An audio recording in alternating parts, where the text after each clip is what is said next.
very much for doing this interview with us for our Austrian World Summit on Environment. We really appreciate that. And I think that we would not have had a successful event if we wouldn't have had the interview with you, because you were the architect of COP21, which was the successful one where all the world came together and signed this agreement where they're going to reduce greenhouse gases and all that. And so I think that you worked your butt off on that for years and years and years. And we, of course, have been friends since 1976. You're a Democrat, I'm a Republican, but we always got along. Always we're friends. We're always friends. Sharing ideas. So thank you very much, my dear friend. Thank you. I just want to first start out, John, by just saying, is it disappointing for you that COP21 has not yet come through with its promises? Because now when we look at the world, it looks like 70% of the countries have not really lived up to their promise. So what is your thinking about that, and where do we go from here? Well, it's more than first of all, thank you, Arnold. Number one, thank you for inviting me. Thank you, number two, for your amazing leadership as governor of California. You did some extraordinary things and you helped to set the path. So thank you for that and for our friendship of many years. Look, it's worse than disappointing because it's a threat to the capacity of life to continue. It's a threat to sustainability on this planet. And the fact is, when we did Paris, we knew we were not able to get a mandatory reduction to hold the Earth's temperature to 2 degrees centigrade. We knew that. But we never expected the President of the United States, above all, to pull out of the agreement and to really give people license to go back to procrastination. So countries that we had really worked hard to bring to the table for Paris found a refuge in a way. And so the whole world has stepped back from the urgency. And if we did everything that was in the Paris Agreement today, Arnold, if we did, and we're not, we would still be at 3.7 degrees centigrade in terms of warming. The fact is, because we're not doing everything, we're heading to 4.1 to 4.5 degrees. So this is a moment of enormous urgency once again, and I hope you and all of us will seize this moment and do what has to be done. It happens to be an enormous economic opportunity, a benefit for health, jobs, millions of jobs to be created. There's no excuse for not doing what we know how to do, but we're just not willing to yet. Well, John, when we went out of office, when I left the governorship, I started the USC Schwarzenegger Institute to continue on my work, and then the Austrian World Summit on Environment to continue my environmental work, because I didn't want to just stop with it because I'm not anymore governor. I think it's something that I became very passionate about. You did the same thing. When you got out of office, you started World War Zero, which is a world organization with the most powerful people involved. Tell me a little bit about why did you start that and what it really is, so that people understand that organization. Well, World War Zero is named World War Zero because the whole world has to be engaged in this effort.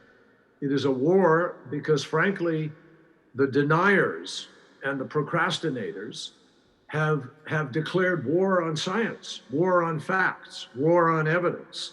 And the result is we're fighting just to establish a baseline of truth here about what is happening to us. And it is zero because that is the goal that the world's thoughtful, the scientists, the UN, others have adopted the notion that we must get to net zero carbon emissions by 2050. Sooner, really, I am convinced.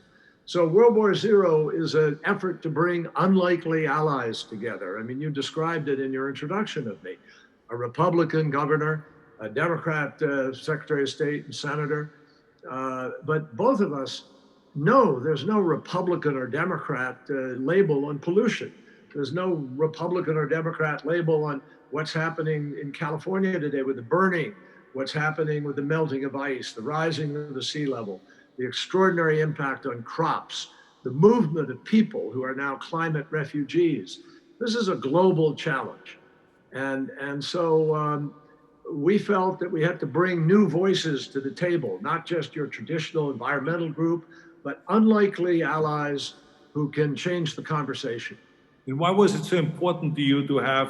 I remember when you called me to be part of this organization, that you were insisting on having a balance between Democrats, Republicans, decline to state, independents, and everyone on this team. And what is ironic, and Europe is ahead of us on this. I mean, I know Franz Timmermans well. He's a terrific, articulate spokesperson for this.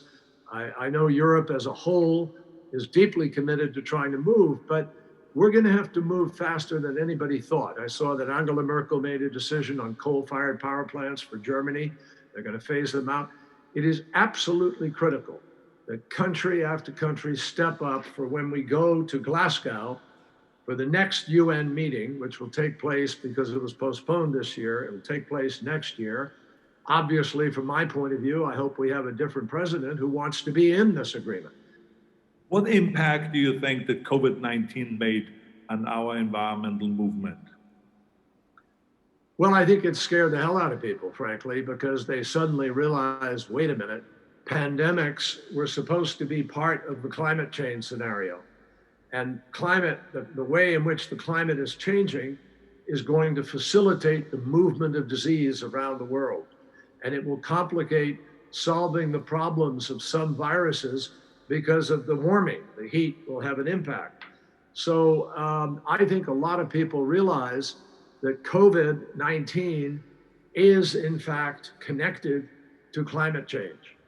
And they also saw it in the response. I'll speak for my country, but when President Trump stood up and said that COVID and China's production of COVID was a Democrat hoax, I mean, he politicized it, and then he ignored it. And now we know from his interviews with Bob Woodward that he knew apparently that it was very, very, very dangerous, but he told something else to the American people.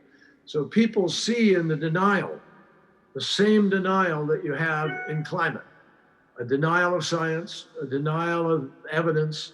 And as a result, I think it has probably helped people with respect to the environmental discussion and the whole discussion about climate change. Right. Now, to me, the most amazing thing is that here we have almost lost now, sadly, 1 million people because of COVID-19 this year. But with the environment, with the pollution, with the climate change, we are losing 7 million people a year. So, I mean, let's talk about that for a second here. I think that there has been a miscommunication by many people when they talk mostly about climate change, which most people don't understand, but they do understand pollution. So to keep it in a simple way and to let people know, here's a picture of a town that is overpolluted and it's going to kill you eventually. So, I mean, I think that's a very important message. Let me ask you another thing, and that is, I think that we have relied so much on this UN agreements and everything on nations and on capitals. And as you know, and you and I have talked about this many times, I'm a fanatic about doing the top-down approach and the bottom-up approach. Right. And a lot of times in those discussions, they don't really weigh the importance of ordinary folks, of companies, of cities, of states, of provinces, and the subnational governments, so to speak, also. And so what is your opinion about that, the importance of really having the bottom-down approach and the top-down approach and the bottom-up approach? Well, it's essential, and it's also probably a lifesaver, because when President Trump pulled out of the Paris Agreement, the next day I joined with Governor Jerry Brown and Governor Cuomo of New York and Governor Inslee of the state of Washington. We had a press conference in New York, and we announced the We're Still In movement, that we're going to stay in Paris. So here's what happened. 38 states in the United States have all passed renewable portfolio laws. So under the laws of those states, they have a mandatory target already to try to reduce. And in addition, over 1,000 mayors in America signed up to the Mayor's Conference to deal with climate. And so on city level, you're now seeing mayors changing the building codes for buildings, or dealing with recycling, or buying an electric fleet of vehicles for the community. I mean, there are all kinds of steps being taken at the state level, at the city level, and it allowed us to be able to say, yes, President Trump pulled out of the agreement, but wait a minute, the United States of America, the people I just described represent 80% of the population of America. They're still in the Paris Agreement. They care about it. We are finished with the interview. I just want to ask you if you have one last message for all of our viewers that are watching online or that are live there at the Spanish Writing School right now attending the Austrian World Summit. Well, again, thank you, Arnold, for the opportunity to be with you. Look, the whole world has got to stop and calm down and begin to pull together. There are forces that are trying to pull reasonableness and unity apart.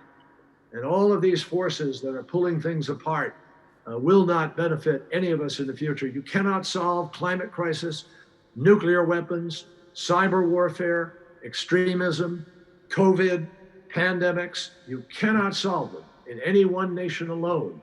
We have to cooperate. We have to work together.